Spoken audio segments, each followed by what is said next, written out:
창세기 13장 1절에서 18절까지의 말씀 다 같이 합독하도록 하겠습니다. 아브라함이 애굽에서 나올새 그와 그 아내와 모든 소유며 롯도 함께하여 남방으로 올라가니 아브라함에게 육축과 은금이 풍부하였더라.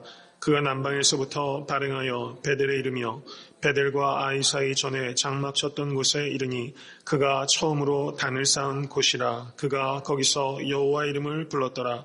아브라함의 일행 롯도 양과 소와 장막이 있으므로 그 땅이 그들의 동거함을 용납지 못하였으니 곧 그들의 소유가 많아서 동거할 수 없었음이라. 그러므로 아브라함의 가축의 목자와 롯의 가축의 목자가 서로 다투고 또 가나안 사람과 브리스 사람도 그 땅에 거하였는지라. 아브라함이 롯에게 이르되 우리는 한 골육이라. 나나 너나 내 목자나 내 목자나 서로 다투게 말자. 내 앞에 온 땅이 있지 아니하냐. 나를 떠나라. 내가 좌하면 나는 우하고 내가 우하면 나는 좌하리라. 이에 롯이 눈을 들어 요단들을 바라본즉 소알까지 온 땅에 물이 넉넉하니 여호와께서 소돔과 고모라를 멸하시기 전이었던 고로 여호와의 동산 같고 애굽 땅과 같았더라. 그러므로 롯이 요단 온 들을 택하고 동으로 옮기니 그들이 서로 떠난지라. 아브라함 가나안 땅에 거하였고 롯은 평지 성읍들에 머무르며 그 장막을 옮겨 소돔까지 이르렀더라. 소돔 사람은 악하여 여호와 앞에 큰 죄인이었더라. 롯이 아브라함을 떠난 후에 여호와께서 아브라함에게 이르시되 너는 눈을 들어 너 있는 곳에서 동서남북을 바라보라. 보이는 땅을 내가 너와 내 자손에게 주리니 영원히 이르리라. 내가 내 자손으로 땅의 티끌 같게 하리니 사람이 땅의 티끌을 능히 셀 수 있을진데 내 자손도 세리라. 너는 일어나 그 땅을 종과 행으로 행하여 보라. 내가 그것을 네게 주리라. 이 아브라함이 장막을 옮겨 헤브론에 있는 마므레 상수리 숲으로 이르러 거하며 거기서 여호와를 위하여 단을 쌓았더라. 아멘. 하나님의 말씀입니다. 오늘 하루도 살아오시면서 혹시 점심 식사를 밖에서 매식하지는 않으셨습니까? 무엇을 먹을까? 오늘은 한식으로 갈까? 중식으로 갈까? 햄버거를 먹을까?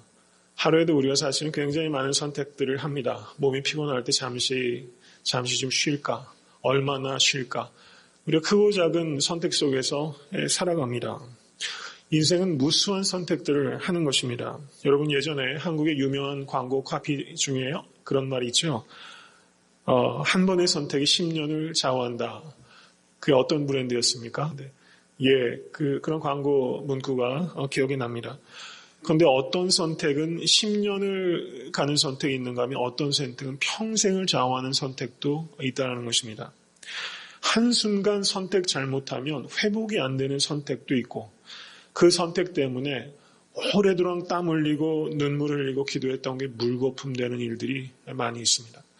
이번 올림픽을 보면서도 그 한순간의 중요성, 그것을 새삼스럽게 우리가 깨닫게 돼요. 노력 가지고만 되는 일들이 정말 아닌 것 같습니다. 인생의 성공은 결국은 선택의 성공이다 라고 말해도 크게 틀리지 않는 말이라고 할 수 있을 것입니다. 오늘 저녁에 여러분과 더불어 제가 생각해 보기 원하는 것은 인생의 성공은 선택의 성공에 달려있다라고 말할 수 있다면 우리가 그러면 어떻게 선택을 해나갈 것인가? 이것에 대해서 우리가 생각해 볼 수 있길 원하는 것입니다. 올바른 선택을 하기 위해서 필요한 게 어떤 것이라고 생각합니까? 개인의 지식이 필요할 겁니다. 지혜가 필요하고 경험도 축적되어 있으면 여러모로 도움이 됩니다. 순발력이 있어야 됩니다. 그리고 다른 사람들의 조언이 있어야 되고 전문가들 그룹이 옆에 있다면 아마 여러모로 유익이 있을 겁니다. 그렇지만 이와 같은 여러 가지 선택에 결정하는 데 있어서 도움이 되는 요소들이 있지만 최우선적으로 우리가 생각해야 되는 것은 선택에 있어서 성경적인 기준이 무엇인가 하는 것입니다. 올바른 선택의 성경적인 기준이 무엇일까? 저는 오늘 본문 말씀이 바로 그것에 대해서 우리에게 가르쳐주고 있는 것이다. 여러분 인생의 성공은 선택의 성공에 달려있다면 오늘은 성경적인 성공학이라고 이렇게 이름 붙일 수 있다고 생각합니다. 모쪼록 깊이 생각하셔서 여러분의 선택에 크게 발전이 있고 삶의 시행착오를 줄이시고 크게 성공하시는 여러분과 제가 될 수 있길 간절히 바랍니다. 오늘 본문 말씀의 문맥을 보시면 창세기 12장을 보시면 어떻습니까? 12장 후반을 보면 기근이 닥쳐서 아브라함이 일행을 이끌고 애굽으로 가게 됩니다. 애굽으로 가게 됐을 때 아브라함이 두려움에 사로잡혀서 자신의 아내 사례를 누이라고 이야기를 하게 됩니다. 그래서 결국은 아내를 팔아먹은 파렴치한처럼 저가 결국은 되고 말았고 하나님께서 개입하시로 말미암아 간신히 거기에서 나올 수 있게 됐습니다. 창세기 12장은 아브라함의 잘못된 선택이라고 말할 수 있다면 오늘 본문은 아브라함의 잘된 선택이라고 말할 수 있을 거예요. 어떻게 이렇게 다를 수 있을까? 그것을 생각해 보면요. 창세기 12장에서 이 아브라함이 잘못된 선택을 한 실패를 통해서 저가 배움을 얻었기 때문에 그게 자양분이 돼서 13장에서 이 중요한 결정에 저가 바른 선택을 할 수 있었다는 것을 우리가 깨닫게 됩니다. 여러분, 사람은 실패할 수 있습니다. 근데 실패는 분명히 아픈 것입니다. 그렇지만 실패보다 더 아픈 것은 실패를 통해서 배우지 못하는 것이라는 것을 깨달으실 수 있길 간절히 바랍니다. 모쪼록 실패를 줄이시고 실패하셨을 때는 그 실패를 통해서 영적인 지혜를 배우셔서 여러모로 진보하신 여러분과 제가 될 수 있기를 간절히 바랍니다. 13장을 보시면 아브라함이 애굽에서 나올 때 그가 소유가 많아졌다라고 말하고 있어요. 그리고 저가 처음으로 단을 쌓은 곳에서 여호와 이름을 불렀다라고 말하는 것이 13장 4절까지의 내용입니다. 그리고 13장 5절 이하로 7절까지의 내용을 보시면 문제가 발생하였습니다. 그 문제는 무엇입니까? 소유가 너무 많아져서 특별히 양과 소가 많아져서 그 땅이 아브라함과 롯이 함께 동거하는데 여러모로 부족했다는 것입니다. 그래서 아브라함이 부리는 사람과 롯이 부리는 사람 가운데 다툼이 지속적으로 생기게 되었던 것입니다. 여기서 우리가 생각해야 되는 것은 가난 때문에 다툼이 생길 때가 분명히 있습니다. 그렇지만 부유함 때문에 생기는 다툼이 훨씬 고통스러운 것일 수 있다는 것을 우리가 깨달아야 됩니다. 부유함 때문에 생기는 다툼이 있을 수 있다는 거죠. 여러분 모쪼록 가난해도 다투지 마시고 부유해져도 다투지 않으실 수 있게 간절히 바랍니다. 가난해도 작은 것 나눔에 성공하시고 부유해지셔도 크게 나눌 수 있는 복된 성도 되실 수 있기를 간절히 바랍니다. 8절에 아브라함이 롯에게 이렇게 말합니다. 우리는 한 골육이라. 여러분 이렇게 이야기하실 수 있어야 됩니다. 우리는 그리스도 안에선 한 형제요 한 자매라. 이것이 사도들의 고백입니다. 형제요 라고 사도 바울이 얼마나 뜨거운 마음으로 이야기를 합니까? 우리는 한 형제인 것입니다. 한 골육이라. 너나 나나 내 목자나 서로 다투게 말자. 내 앞에 온 땅이 있지 아니하냐. 나를 떠나라. 내가 좌하면 나는 우하고 내가 우하면 나는 좌하리라. 이렇게 말했어요. 여러분 여기에서 이 아브라함이 얼마나 귀가 번쩍 뜨이는 이야기를 하는지 몰라요. 이런 사람이 필요한 것입니다. 여러분 누가 어른입니까? 나이가 많아서 다 어른 되는 게 아닙니다. 다툼이 생겼을 때 먼저 손을 내밀 수 있는 사람이 어른인 것입니다. 모쪼록 우리가 신앙생활하는 데 있어서 어린아이의 것들을 버리시고 어른이 될 수 있는 여러분과 제가 될 수 있게 되기를 간절히 바랍니다. 아브라함이 12장이 아브라함의 잘못된 선택이라면 13장은 아브라함의 성공적인 선택을 말하고 있는 것입니다. 아브라함이 여러분 그 소와 양을 키워보신 분은 많지 않으실 거예요. 근데 소와 양을 키우는 사람에게 이 목초지 그리고 우물이라는 것은 절대적인 필요입니다. 이것에 있어서 선택권을 조카에게 먼저 내준 것입니다. 이 조카 롯은 어떤 사람입니까? 아버지가 일찍 죽어버려서 이 아브라함이 사실은 후견인 노릇을 해온 것이고 먼 길 떠나오면서 이 롯을 늘 데리고 다니지 않습니까? 자식이 없었기 때문에 롯은 아브라함에게 아비 같은 존재였습니다. 그런데 이 아브라함이 여러 경우를 따져도 아브라함이 먼저 선택하는 것이 지당한 것이고 그렇게 해도 누가 손가락질할 사람 하나 없는데 롯에게 먼저 선택하도록 아브라함이 양보했다는 것입니다. 이것은 아브라함이 물질을 중요하게 생각하지 않아서가 아니라 물질보다 더 중요한 게 있다는 것을 깨달았기 때문입니다. 그것을 아브라함이 어디서 배웠습니까? 창세기 12장에 애굽에 내려가서 아브라함이 의도하지 않았던 자기 아내를 누이라고 반쪽 진리 반쪽 거짓말을 해서 결과적으로는 바로에게 빼앗겼고, 그리고 바로가 그것에 대해서 후사하기 위해서 물질을 많이 주었습니다. 여러분, 아내를 졸지에 돈으로 팔아버린 파렴치한이 된 것입니다. 그 물질을 받아서 이 아브라함이 행복했겠습니까? 아브라함은 그때 배운 게 있는 것입니다. 인생의 성공은 소유에 있는 것이 아니라 관계에 있다는 것을 아브라함은 12장을 통해서 아주 뼛속 깊숙이 배울 수 있었던 거예요. 그 배움이 있었기 때문에 여기에 롯에게 좋은 목초지와 좋은 우물을 먼저 선택할 수 있도록 배려함으로 인해서 물질이 분명히 중요하지만 물질보다 인생에 있어서 중요한 것은 관계다라는 것을 이 아브라함이 실천할 수 있게 된다는 것입니다. 여러분, 행복해지시고 싶지 않습니까? 우리 모두는 모두 행복해지기를 원합니다. 그런데 아직까지도 우리가 물질을 통해서 행복해지려고 하는 그 집착, 여러분, 물질에 대한 탐욕처럼 끊어지지 않은 욕심이 어디 있을까요? 여러분, 어떤 한 그 사회학자는 성욕보다 질긴 것이 물욕이다 이런 말을 했어요. 정말 그렇습니다. 여러분, 한 기독교인이 이렇게 기도했다고 해요. 하나님, 부자 좀 되게 해주십시오. 부자 되게 해달라고 몇 년을 기도했대요. 그런데 하나님께서 영 부자가 되지 못하게 하셨다는 겁니다.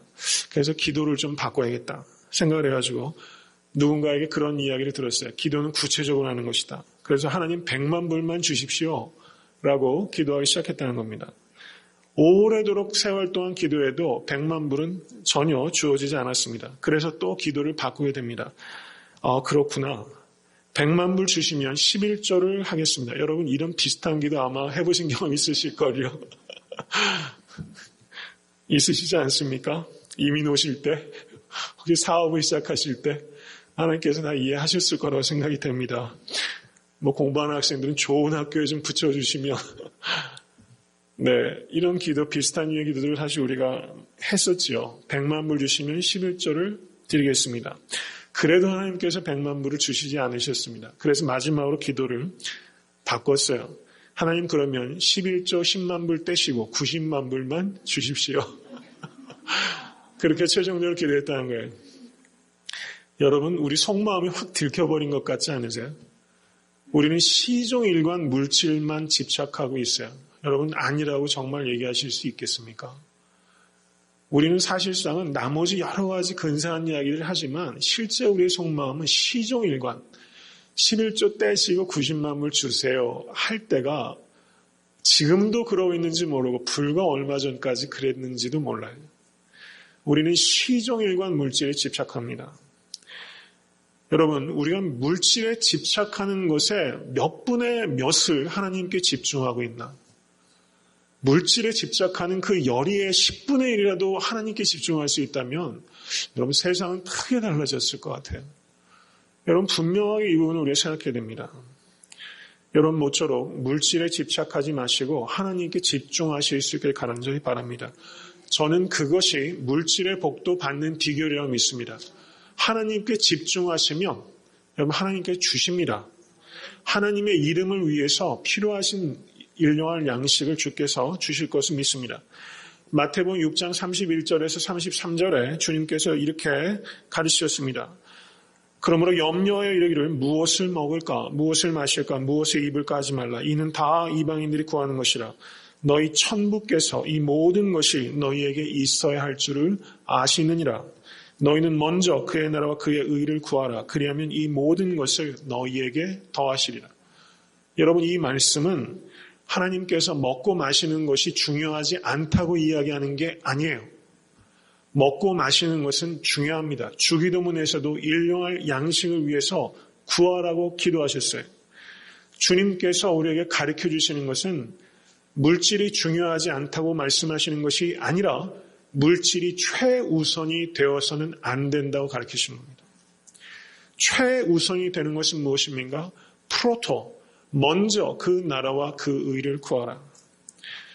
여러분 먼저 그의 나라와 그 의를 구하십시오. 이게 성공의 비결입니다. 그리고 그것을 받아들이는 것을 믿음이라고 해요. 두렵더라도 그것을 받아들이십시오. 그러면 인생이 성공하는 것입니다.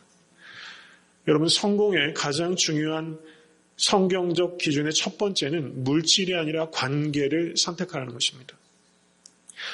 여러분 아브라함이 네가 좌하면 내가 우하고 네가 우하면 내가 좌하겠다라고 말했어요.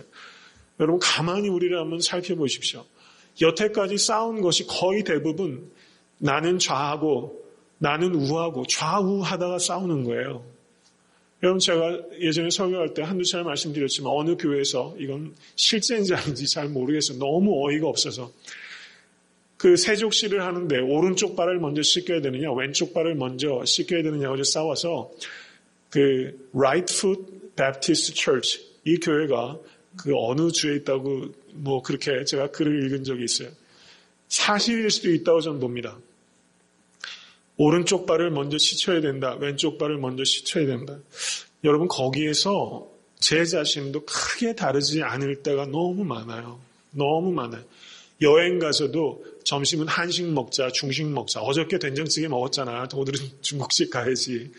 부터 시작해서 식사 하나 선택하는 거 가지고도 사실 싸우는 게 우리의 모습이고 여러분 좌우 가지고 우리는 거의 싸워요.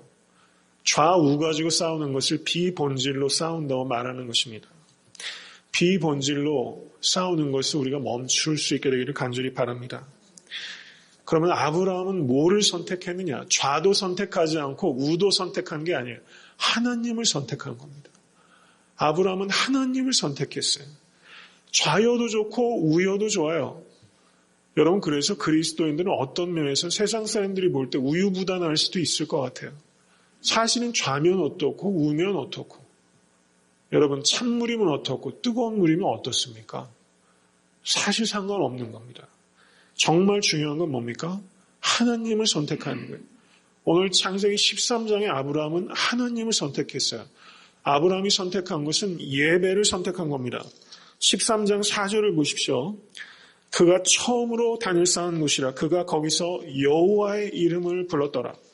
13장 18절 이 아브라함이 장막을 옮겨 헤브론에 있는 마므레 상수의 수풀에 이르러 거하며 거기서 여호와를 위하여 단을 쌓았더라. 아브라함은 예배를 선택한 거예요. 좌든 우든 상관없어요. 아브라함은 본질을 선택한 겁니다. 이 본질에 있어서는 강철 같아요. 비본질에 있어서는 갈대 같은 겁니다. 여러분 이 말씀을 기억하십시오. 본질에 있어서는 강철과 같고 비본질에 있어서는 갈대와 같아야 되는 겁니다. 아브라함은 비본질에 있어서는 갈대 같았어요. 여러분 모쪼록 본질에 있어서는 여러분 일치를, 비본질에 있어서는 자유를, 모든 일에 있어서는 사랑을. 저는 이것이 우리 교회의 아주 중요한 모토로 생각합니다. 두 번째는 10절 말씀을 보시기 바랍니다. 이에 롯이 눈을 들어 요단들을 바라본즉 소알까지 온 땅에 물이 넉넉하니 여호와께서 소돔과 고모라를 멸하시기 전이었던 고로 여호와의 동산 같고 애굽 땅과 같았더라. 이 말이 참 재미있는 것 같아요. 여호와의 동산 같았어요. 여러분 비슷해 보이는 가짜가 참 많이 있는 거예요. 진리 같아 보이는 거짓이 많고 명품 같아 보이는 짝퉁이 많고 그래서 명품과 짝퉁을 구별하는 것은 비 올 때 품고 가는 건 명품이고 비 올 때 머리에 쓰고 가는 건 짝퉁이라고 그러더라고요. 언제 한번 비 한번 주일날 한번 왔으면 좋겠어요.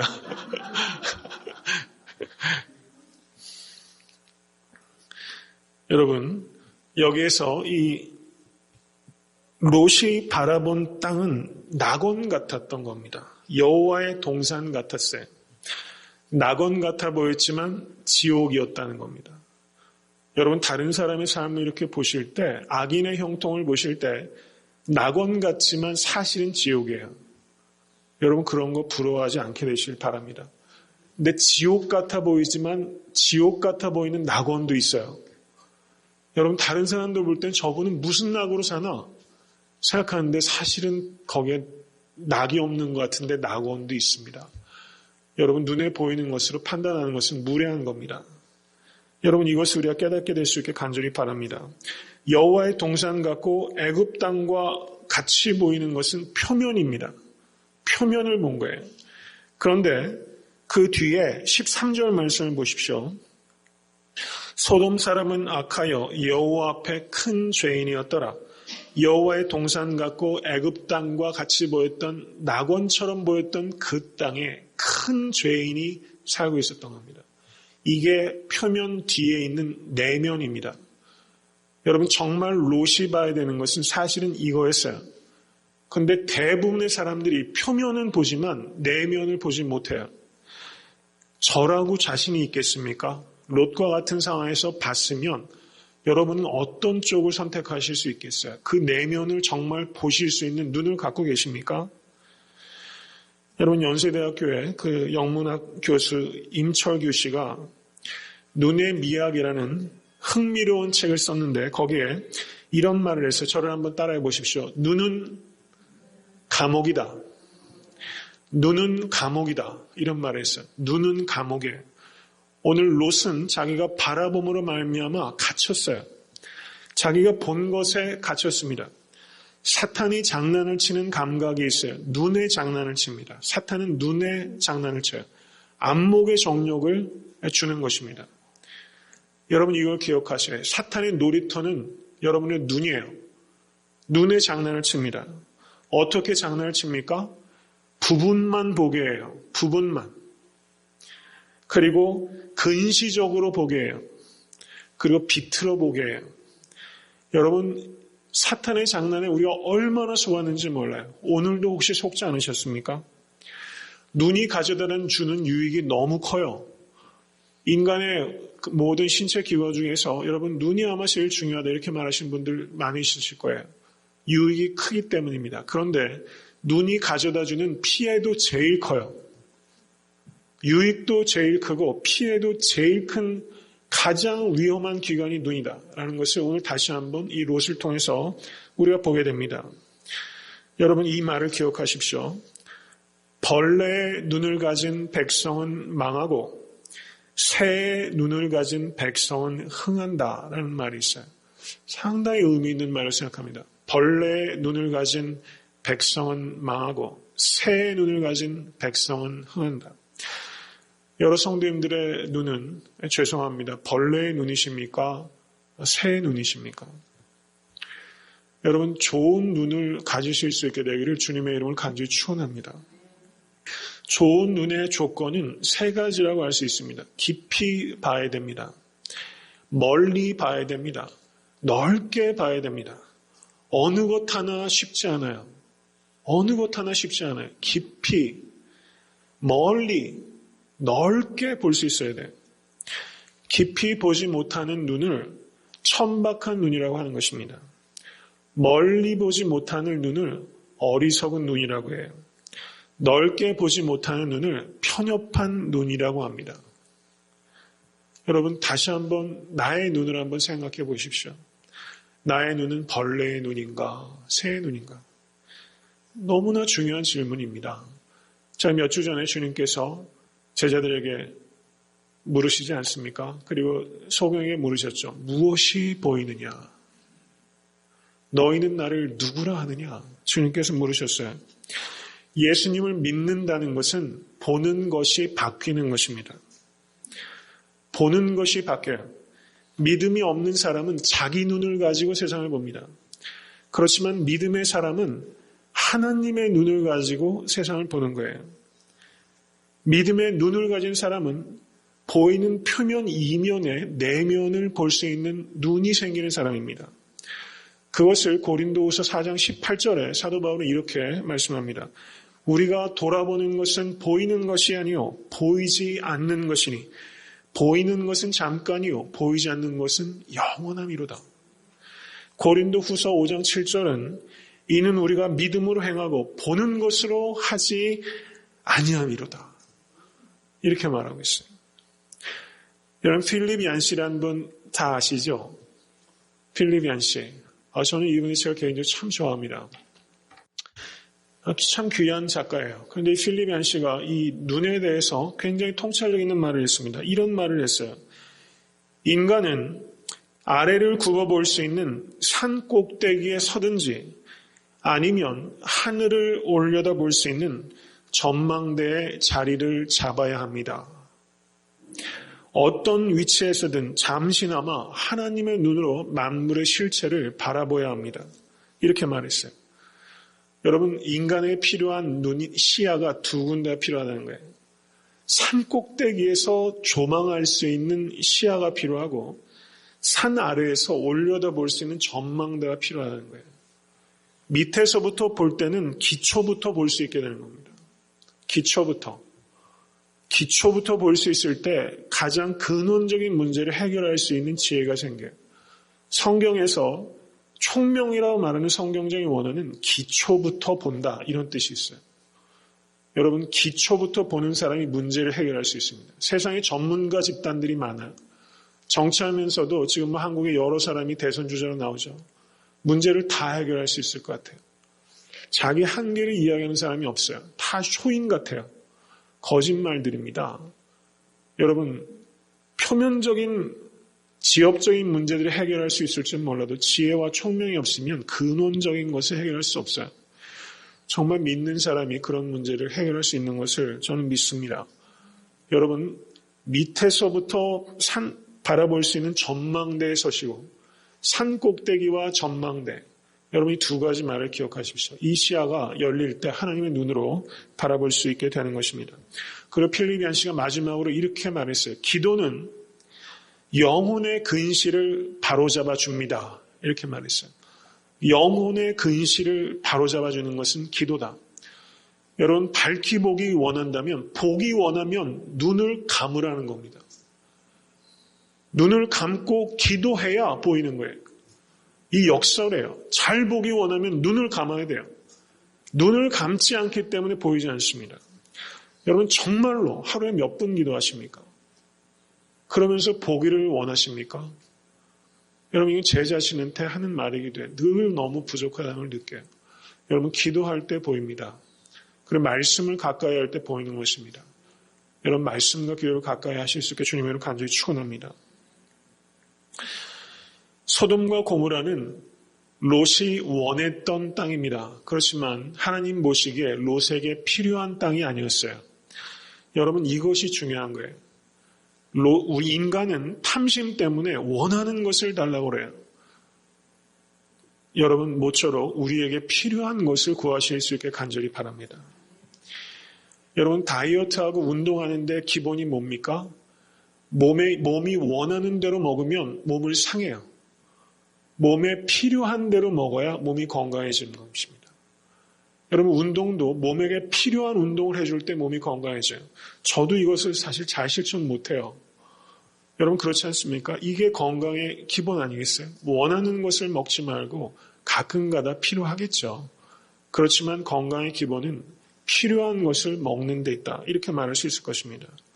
우리가 선택하는 데 있어서 성공할 수 있는 두 번째 비결은 바로 성경적인 원칙은 원하는 것이 아니라 필요한 것을 선택할 수 있는 지혜라고 할 수 있을 것입니다. 이제 세 번째 선택의 성경적인 기준으로 넘어가겠습니다. 여러분, 저는 오늘 본문 말씀을 읽으면서 이런 가정을 한번 해봤어요. 만약에 롯이 아브라함이 먼저 선택하라고 했을 때 삼촌, 그게 무슨 말씀이십니까? 마땅히 삼촌이 먼저 택하셔야죠. 이렇게 말하면 어땠을까? 롯이 창세기 13장 뒤로는 롯이 무대에서 사라져요. 만약에 롯이 아브라함에게 먼저 선택하십시오 라고 말했으면 창세기 아브라함이 죽을 때까지 롯이 옆에 있을 수도 있지 않았을까? 그냥 그런 가정을 한번 생각해 봤어요. 여러분, 지금 이 롯의 문제는 실리를 얻기 위해서 도리를 버린 것입니다. 여러분, 우리가 실리가 나쁜 건가요? 나쁘지 않아요. 실리를 잘 찾는 지혜가 필요합니다. 그렇지만 실리와 도리가 충돌할 때는 도리를 선택할 수 있게 되기를 주님으로 간절히 축원합니다. 고린도전서 10장 23절과 24절에 사도 바울이 이런 말씀하세요. 모든 것이 가하나 모든 것이 유익한 것이 아니요 모든 것이 가하나 모든 것이 덕을 세우는 것이 아니니 누구든지 자신의 유익을 구치 말고 남의 유익을 구하라. 아브라함은 다른 사람들의 유익을 위해서 자신의 권리를 포기해버렸어요. 바보짓 한 겁니다. 여러분, 그런데 제가 얼마 전에도 바보교회라고 설교 말씀드렸지만 그리스도인이 된다는 것은 사실 세상적으로 보면은 바보 되는 거예요. 바보 되는 겁니다. 여기에서 롯은 사익을 위해서 공익을 버리고 살인을 얻기 위해서 도리를 버린 사람이라면, 여기에서 이 아브람은 살이 대신에 도리를 취한 사람이고 자신의 이익이 아니라 공익을 위해서 선택한 사람이에요. 여러분, 이게 리더입니다. 쉽지 않죠. 여러분, 그 미국의 워런 버펫이라는 그 굉장한 부자 있지 않습니까? 점심 한번 같이 먹으려면 얼마를 내고 이런 기사들이 많이 올라와요. 이분이 전 재산의 85%인 370억 불을 한국 돈으로 따지면 그 당시 환율 36조 원을 자선단체에 기부하겠다고 말해서 세상을 놀라게 했습니다. 이분이 카네기의 명언을 늘 가슴에 품고 살았어요. 부자로 죽는 것이 가장 수치스러운 것이다. 여러분, 이렇게 말했습니다.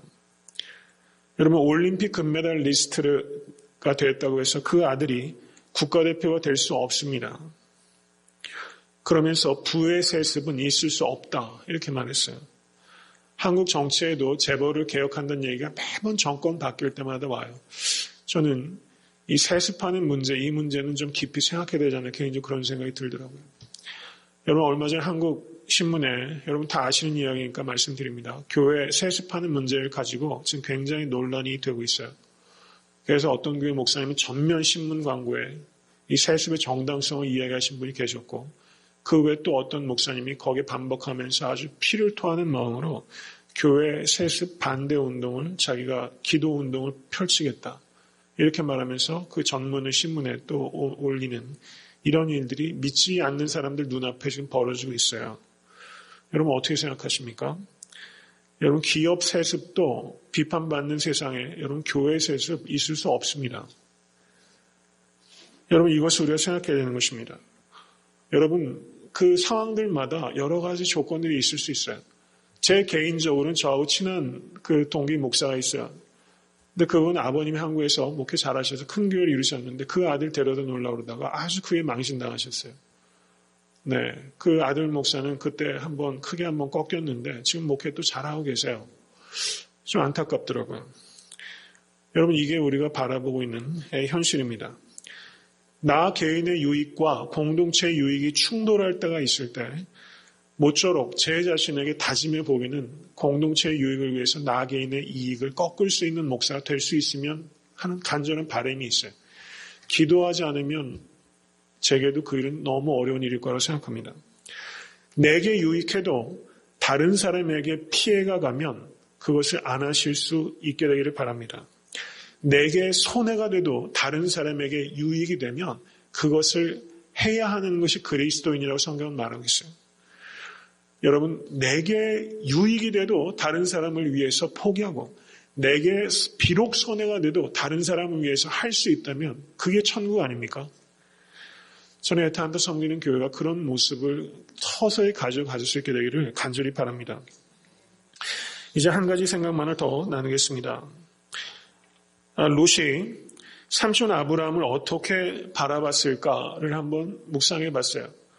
갈대아 우르에서부터 이 아브라함을 쫓아오면서 이 롯이 아브라함을 계속 받지 않겠습니까? 이해하기 어려웠을 것 같아요. 삼촌이 도대체 왜 저러나. 그런데 창세기 12장 4절을 보시면 이에 아브라함이 여호와의 말씀을 쫓아갔고 롯도 그와 함께 갔으며 라고 말하고 있어요. 제가 그때 제 말씀을 드렸습니다. 아브라함은 말씀을 잡고 간 사람이고 롯은 아브라함을 잡고 간 사람이에요. 사람을 잡고 가면 끝까지 못 갑니다. 사람을 잡고 가면 끝까지 못 가요. 여러분, 우리 경험이 그렇잖아요. 이 관계는 안 깨질 것 같은데 깨져요. 깨지더라고요. 사람 붙잡으면 깨져요. 하나님을 붙잡아야 끝까지 가는 겁니다. 이러쿵저러쿵 치고받고 해도 하나님 붙잡으면 끝까지 갈 수 있어요. 이것을 우리가 배우실 수 있기를 간절히 바랍니다. 이 롯은 아브라함을 박복한 사람이라고 생각했을지 모르겠어요. 어리석은 사람. 그래서 롯은 자기가 지금 누리고 있는 이 물질적인 복이 아브라함 때문에 자기가 그냥 공짜로 복 받는 것을 잊어버렸어요. 자기 잘난 줄 알아요.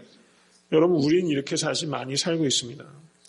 그래서 아브라함을 떠났어요. 더 큰 복, 자기가 혼자서 누리려고. 축복의 통로는 아브라함이었습니다. 너에게 축복하는 자가 하나님께서 복 주시고 너를 저주하는 자를 저주하시겠다. 하나님께서 말씀하셨지 않습니까? 가룟 유다는 예수님을 3년 따라다니다가 결국 자살해버렸어요. 얼마나 불행한 사람인지 몰라요. 예수님이 옆에서 복을 못 받는 사람이 있을 수 있다는 사실. 교회에서도 똑같은 말씀을 듣고 복받고 변화받고 열매 맺는 사람이 있는가 하면 그렇지 못한 사람도 여전히 존재할 수 있다는 겁니다. 여러분, 시편 1편은 이렇게 말합니다. 복 있는 사람은 악인의 길을 쫓지 아니하며 죄인의 길에 서지 아니하며 오만한 자의 자리에 앉지 아니하고. 여러분, 누구와 함께 있는가? 소돔에 점점 가까이 가고 있는가? 아브라함 곁에 있는가? 여러분이 굉장히 중요한 거라는 사실입니다. 이제 한 가지만 더 말씀을 드리고 오늘 그 설교를 맺고자 합니다. 14절 말씀을 보십시오. 저는 14절 이하로의 축복이 여러분의 축복 되실 수 있게 간절히 바랍니다. 14절 이하로 17절까지의 말씀 다 같이 한번 읽겠습니다. 롯이 아브라함을 떠난 후에 여호와께서 아브라함에게 이르시되 너는 눈을 들어 너 있는 곳에서 동서남북을 바라보라. 보이는 땅을 내가 너와 내 자손에게 주리니 영원히 이르리라. 내가 내 자손으로 땅에 티끌 같게 하리니 사람이 땅의 티끌을 능히 셀 수 있을진데 내 자손도 세리라. 너는 일어나 그 땅을 종과 행으로 행하여 보라. 내가 그것을 내게 주리라. 아멘. 하나님께서 아브라함에게 이 축복을 확인해 주셨어요. 여기도 아브라함에게도 하나님께서 바라보라고 하셨어요. 롯도 바라봤고 아브라함도 바라봤어요. 롯은 정욕의 눈으로 바라본 것이고 아브라함은 비전의 눈으로 바라본 것입니다. 롯의 눈을 벌레의 눈이라고 할 수 있다면 아브라함의 눈은 새의 눈이라고 할 수 있다는 것입니다. 여기서 하나님께서는 바라본 땅을 주시겠다고 하셨어요. 여러분, 이게 중요한 거예요. 바라본 땅을 주시는 겁니다. 그냥 아무 땅이나 주시는 게 아니에요. 우리가 바라본 땅을 하나님께서 종과 행으로 행하여 본 땅을 하나님께서 우리에게 주신다는 겁니다. 기도해야 합니다. 그리고 기대해야 합니다. 그리고 기다려야 합니다. 여러분, 이 세 가지를 기억하십시오. 기도하고 기대하고 기다릴 때 하나님께서 그 땅을 주신다고 약속하신 겁니다. 비전은 방향을 정하는 것입니다. 한 방향을 정하면 다른 방향을 포기하는 거예요. 그렇기 때문에 비전을 정하는 것은 용기가 수반되는 행위입니다. 비전이 정해지면 조급하지 않습니다. 아브라함은 여러분 많이 기다렸어요. 일희일비하지 않아요. 여러분, 일희일비하지 마십시오. 관계에 대해서도 그렇고 하시는 일들에 대해서도 그렇고 학문에 대해서도 일희일비하지 마세요. 여러분, 저는 부모님들이 이렇게 기도했으면 좋겠어요. 저는 이런 기도를 하고 있습니다. 여러분의 자녀가 공부 잘하는 아이가 되는 것보다 중요한 것은 공부를 좋아하는 아이가 되는 게 중요하다고 생각해요. 공부를 좋아하는 아이, 배우기를 좋아하는 아이가 되면 좋겠다. 제 개인적으로 그런 생각이 들더라고요. 여러분, 모쪼록 그런 성도 내십시오. 그래야 호흡이 길고 깊이가 생기고 열매 맺습니다. 여러분, 롯이 부자입니까? 아브라함이 부자입니까? 아브라함이 부자예요. 돈이 있고 땅이 있는 사람이 부자가 아니라 비전이 있는 사람이 부자예요. 여러분, 돈이 있으면 사람이 모입니까? 안 모입니까? 모여요. 돈이 있으면 사람들 쫙 모입니다. 돈 떨어지면 많이 떠나요. 세상 사람들 그래요. 그런데 돈이 있으면 사람이 모이는 게 맞는데 돈이 있으면 참된 인자가 모이느냐? 그건 다른 문제예요. 그러면 정말 참된 친구는 언제 생기는가? 참된 인재는 언제 모이는가? 비전이 있는 사람에게 모여요. 비전이 있는 사람에게 진짜들이 모입니다. 그리고 변화받아요. 저는 우리 교회에 이런 비전이 견고하게 세워져 갈 수 있게 간절히 축원합니다. 그래서 참된 인재가 모이는 교회가 되고 참된 인재를 배출하는 교회가 전 될 것이라고 확신합니다. 포기하지 않고 기도하고 기다리고 기대하면 이 일은 반드시 이루어져요. 이거 안 믿으면 우리가 뭘 믿겠어요? 여러분, 비전과 탐욕이 구분이 안 되실 때가 있을 거예요. 여러분들이 기도하는 게 비전인지 탐욕인지가 헷갈릴 때가 있어요. 비전을 이룬다고 하면서 거룩함을 도외시하게 된다면 그것은 탐욕입니다. 비전을 생각하면서 과정의 순수성을 도외시하면 그건 탐욕이에요. 비전은 반드시 거룩함과 같이 가야 됩니다. 그래서 이것을 따라하시기 바랍니다. 비전이란 거룩한 비전의 약자입니다. 비전이란 거룩한 비전의 약자예요. 비전은 반드시 거룩한 비전이에요. 거룩을 잃어버린 것은 사실은 탐욕이에요. 교회가 성장하는 것도 거룩과 같이 못하면 사실상은 타락입니다. 제가 좀 심한 말을 하고 있습니까? 지금 교회들이 벌어지고 있는 게 다 그런 거 아닙니까? 거룩과 같이 가야 됩니다. 여러분 지금 고난이 있으시다면 철이 연마하듯이 여러분을 준비시키고 계신 거예요. 믿으십니까? 여러분 그걸 믿으십시오. 나를 하나님이 거절하심이 아니라 나를 준비하심이다. 여러분 이걸 믿으십시오. 하나님께서는 나를 준비하시고 계세요. 고난은 영혼을 씻어내는 수세미다. 누가 그런 말을 했어요? 참 재밌는 말이에요. 고난은 영혼을 씻어내는 수세미 같은 것이다. 수세미를 팍팍 문질러서 깨끗하게 그릇이 되면 하나님께서 쓰시는 것입니다. 여러분 세상을 변화시키기 전에 자신을 변화시키고 환경을 변화시키기 전에 자신을 변화시켜야 됩니다. 자신을 변화시키려면 생각을 변화시켜야 돼요. 생각을 변화시키려면 말씀을 묵상해야 합니다. 진리를 모르면 생각을 변화시킬 수가 없어요. 생각이 안 변하기 때문에 삶이 안 변하는 거예요. 여러분 예수님을 깊이 생각하십시오. 오늘 이 아브라함은 바로 그런 사람이었다는 것을 우리가 기억합니다. 물질이 아니라 관계를 택하시고 원하는 것이 아니라 필요한 것을 택하시고 사리가 아니라 도리를 택하시고 죄인이 아니라 축복의 사람을 택하시는데 성공하시는 성도 되실 수 있기를 간절히 바랍니다. 깊이 보고 멀리 보고 넓게 보고 벌레의 눈이 아니라 새의 눈을 갖고 그 비전을 가지고 조급해하지 않고 기도하고 기대하고 기다리면 여러분 아브라함의 복이 여러분의 복이 될 것을 믿습니다.